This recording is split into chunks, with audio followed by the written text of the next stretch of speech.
दोस्तों, मुगल काल में हर तरह के सुल्तान हुए और सब में अय्याशी और गद्दारी जैसी काबिलियतें देखने को मिलती हैं। अब आप सोच रहे होंगे कि गद्दारी को काबिलियत कैसे कहा जा सकता है, तो आपको बता दें कि ये भी एक काबिलियत ही है।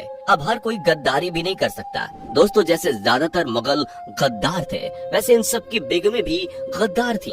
किसी ने शौहर का गुरूर तोड़ने के लिए अपने आप को किसी और के हवाले कर दिया, तो किसी ने अपने ही शौहर का पेट फड़वा दिया। आज के इस वीडियो में हम बात करने जा रहे हैं जहांगीर की प्यारी और खूबसूरत सुल्ताना नूरजहां की, जिन्होंने अपने ही शौहर का पेट फड़वा दिया। आपको ये जानकर हैरानी होगी, लेकिन ये सच बात है। तो चलिए आपको अवगत कराते हैं इस असलियत से। दोस्तों, असल में ये बात तब की है जब दिल्ली के तख्त पर अकबर की बादशाहत थी। उस समय ईरान से एक गरीब परिवार दिल्ली की ओर रवाना हुआ। इस परिवार का मुखिया ग्यासबेस नाम का एक आदमी था। ग्यासबेस अपनी पत्नी और अपने 2 पुत्रों के साथ दिल्ली की तरफ रवाना हुए। जब ग्यासबेस अपनी पत्नी के साथ चले थे, तो उस समय उनकी पत्नी गर्भवती थी और रास्ते में ही कंधार पहुंचते पहुंचते ग्यासबेस की पत्नी ने एक लड़की को जन्म दिया। जन्म देने के 2-3 दिन तक ग्यासबेस अपनी पत्नी के साथ वहीं पर रुके और फिर आगे बढ़ने के लिए रवाना होने लगे। लेकिन लड़की के जन्म से वो खुश नहीं थे। उनका मानना था कि केवल लड़के ही सल्तनत चला सकते हैं। लेकिन ग्यासबेस ने फैसला किया कि वो अपनी इस लड़की को यहीं छोड़ देंगे और उसके बिना ही आगे बढ़ेंगे। लेकिन उसी समय यहाँ पर मौजूद एक चाचा ने उन्हें समझाया कि ये बच्ची अल्लाह की दी हुई अमानत है, इसलिए उसे ऐसे ना छोड़ें। इतना सुनकर ग्यासबेस ने उस बच्ची को गोद में उठाया और आगे की तरफ रवाना होने की तैयारी करने लगे। और कुछ ही दिनों में ग्यासबेस अपने परिवार के साथ दिल्ली आ गए। कुछ पैरवी और संबंधों की वजह से उन्हें अकबर के दरबार में नौकरी मिल गई। ग्यासबेस को नौकरी मिलने के बाद उन्होंने अपनी पत्नी को भी महल में साफ सफाई के काम पर लगवा दिया था। ग्यासबेस के दिन बदल गए, परिवार संभल गया। जिस बच्ची को वो छोड़ने वाला था, उस बच्ची के आते ही ग्यासबेस के दिन बदल गए। लेकिन ग्यासबेस इस चीज को नहीं मानता था। ग्यासबेस ने उस लड़की का नाम मेहरुन्निसा रखा। मेहरुन्निसा की खूबसूरती बिल्कुल परी की तरह थी। उसकी आवाज में जादू था। उसके गाल मानो पंखुड़ियों की तरह थे। कोई भी उसे देख ले तो पागल हो जाए। कभी कभी मेहरुन्निसा अपनी माँ के साथ महल आती थी और अपनी माँ के साथ काम में हाथ बटाती थी। एक दिन जब मेहरुन्निसा माँ के साथ महल में ही काम कर रही थी, तभी जहांगीर की नजर मेहरुन्निसा पर पड़ी और वो उसी समय उसका दीवाना हो गया। हालांकि मेहरुन्निसा और जहांगीर की उम्र में काफी अंतर था, लेकिन मुगल काल में कोई भी शासक उम्र के अंतर को नहीं देखता था। इन लोगों को तो हमेशा से अपनी बेटी की उम्र की लड़की से ही प्यार हुआ है। सलीम मेहरुन्निसा को पसंद करने लगा। ये बात सलीम यानी कि जहांगीर ने अपने पिता को बताई।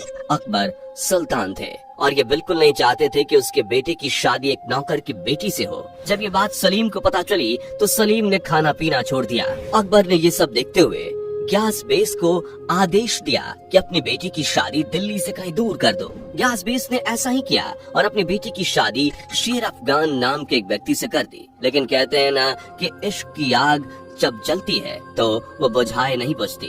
कुछ समय तक ऐसा चलता रहा, लेकिन जब जहांगीर दिल्ली के तख्त पर बैठे, तो उसने सबसे पहले मेहरुन्निसा के शौहर यानी शेर अफगान को मरवा दिया और मेहरुन्निसा को दिल्ली वापस बुलाकर उससे निकाह कर लिया। लेकिन मेहरुन्निसा ये नहीं चाहती थी, क्योंकि शेर अफगान के साथ वो खुश थी और दोनों अपनी जिंदगी हंसी खुशी गुजार रहे थे। लेकिन जहांगीर ने मेहरुन्निसा की हंसती खेलती जिंदगी उजाड़ के रख दी और निकाह के बाद जहांगीर ने उसे नूरजहां नाम दिया।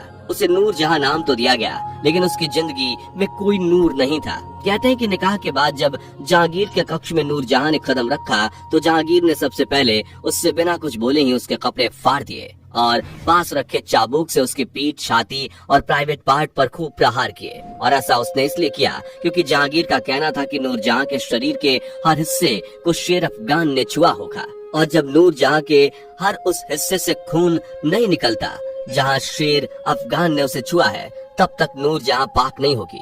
इसलिए जहांगीर ने चाबुक से मारते मारते नूरजहां के शरीर के हर हिस्से की खाल उधेड़ दी और फिर उससे कहा कि अब फिर से तुम्हारा शरीर छूने लायक हो गया है। पूरी सल्तनत में ये बात सबको पता थी, लेकिन राजा के खिलाफ कौन जाएगा, यह हिम्मत तो किसी में भी नहीं थी। इसलिए सब शांत रहे। नूरजहां मूलतः ईरानी थी और ईरानी अपनी बदला लेने की खासियत के लिए अक्सर से जाने जाते रहे हैं।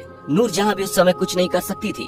कुछ समय के लिए सब सामान्य हो गया। नूरजहां ने भी धीरे धीरे सबको अपना लिया था। कई इतिहासकारों ने अपने लेखों में लिखा है कि नूरजहां को शुरुआती दिनों में काफी मुश्किलों का सामना करना पड़ा था। यहाँ तक कि शुरुआती दिनों में जहांगीर ने नूरजहां का बलात्कार तक किया था। जब मेहरुनिसा यानी कि नूरजहां अपनी भरपूर जवानी में थी, उस समय जहांगीर बूढ़े हो चुके थे। ऊपर से शराब का निरंतर सेवन करने की वजह से उनके हाथ पैर ढीले हो गए थे। न तो जहांगीर अब तख्त पर बैठते थे और न ही किसी तरह की कोई जन सुनवाई करते थे। जहांगीर के साथ नूरजहां भी राजनीतिक कामों में हाथ बटाने लगी थी और कुछ दिनों से पूरे राज्य की बागडोर नूरजहां के हाथों में थी। जहांगीर ने ये बात जग जाहिर कर दी थी कि उसे अब बस दिन में एक मांस का टुकड़ा और एक प्याला शराब का चाहिए, इसके अलावा उसे अब कुछ नहीं चाहिए। नूरजहां ने भी चालाकी से दिमाग का इस्तेमाल किया और महल में स्थित बड़े पद जो कि खाली थे, उन पदों पर अपने घर वालों और रिश्तेदारों की नियुक्ति कर दी, जिसकी वजह से बड़े पद के अधिकारी और मंत्रियों ने नाराजगी जताई, लेकिन कुछ नहीं हुआ। और धीरे धीरे नूरजहां ने पुराने सारे मंत्रियों को हटाकर उनकी जगह अपने रिश्तेदारों को नियुक्त कर दिया। अब नूरजहां का समय था, जिस समय का वो बेसब्री से इंतजार कर रही थी। उसकी आंखों के सामने वो सारे नजारे चल रहे थे जब जहांगीर ने उस पर अत्याचार किए थे। उन सब को वो भूली नहीं थी। दोस्तों, जहांगीर दमा की बीमारी से ग्रसित था क्योंकि उसे उत्तर भारत की गर्मी और यहाँ का वातावरण बर्दाश्त नहीं होता था, इसलिए वो अक्सर कश्मीर चला जाता था। एक बार उसकी तबीयत कश्मीर से लौटते वक्त ज्यादा खराब हो गई और रास्ते में उसकी मृत्यु हो गई। उस समय नूरजहां पाकिस्तान में थी। जब ये बात उसे पता चली तो उसने अपने राजदार से कहा कि जहांगीर का पेट फाड़कर उसकी आंतों को निकालकर वहीं दफन कर दो और उसके शरीर में भूसा भरकर उसे लाहौर भिजवा दो। नूरजहां के मंत्रियों ने ऐसा ही किया।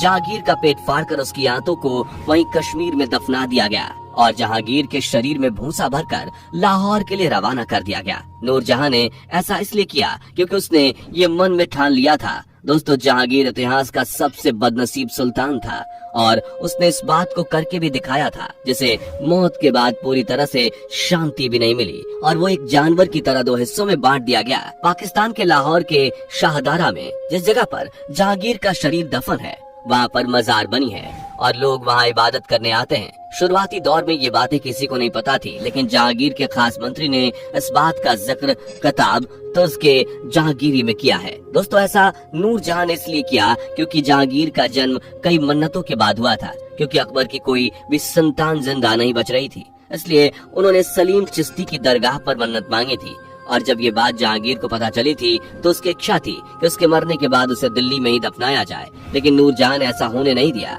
जहांगीर भले ही नूरजहां से प्यार करता हो, लेकिन नूरजहां जहांगीर से प्यार नहीं करती थी, क्योंकि उसे पता था कि उसकी खूबसूरती की वजह से जहांगीर ने उसे पसंद किया है और उसके पति यानी शेर अफगान को भी उसने ही मरवाया था। इसलिए नूरजहां ने भी ठान लिया था कि वो जहांगीर की सल्तनत को बर्बाद कर देगी और ऐसा ही उसने किया।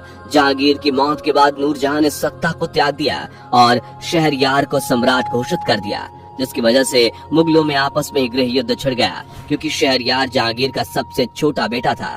जहांगीर की मृत्यु के पश्चात शहरयार को ही लाहौर में बादशाह घोषित कर दिया गया था। शहरयार बादशाह बनने की काबिलियत नहीं रखता था, उसमें व्यक्तिगत प्रतिभा और योग्यता का अभाव था, जिसकी वजह से शाहजहां के ससुर आसफ खान ने शहरयार को शीघ्र ही पराजित करके अपना बंदी बना लिया और शाहजहां के मार्ग का कांटा सदा के लिए दूर कर देने के विचार से उसे अंधा कर दिया, जिसकी वजह से मुगलों में अंदर ही अंदर युद्ध हो गया। ये सब देखकर नूरजहां के दिल को बहुत ठंडक मिली। कई लेखों में इतिहासकार बताते हैं कि नूरजहां अपने अंतिम समय में अपने पति शेर अफगान को याद करके बहुत रोती थी। दोस्तों, मुगलों ने हमेशा से ही अपनी पसंदीदा स्त्री को पाने के लिए छल और बल का उपयोग किया है। उन्हें शायद ये नहीं मालूम था, जब एक स्त्री दिल से बद्दुआ देती है तो फिर इंसान का बहुत बुरा हाल होता है, और वही हाल बाद में मुगलों का हुआ। और इनमें से सबसे खतरनाक जहांगीर का हाल हुआ, जो कि आप वीडियो में सुन ही चुके हैं। वैसे वीडियो के बारे में आपकी कोई राय है तो नीचे कमेंट बॉक्स में जरूर बताएं। ऐसी वीडियोस देखने के लिए चैनल को सब्सक्राइब करके बेल नोटिफिकेशन को भी जरूर ऑन कर लें। धन्यवाद।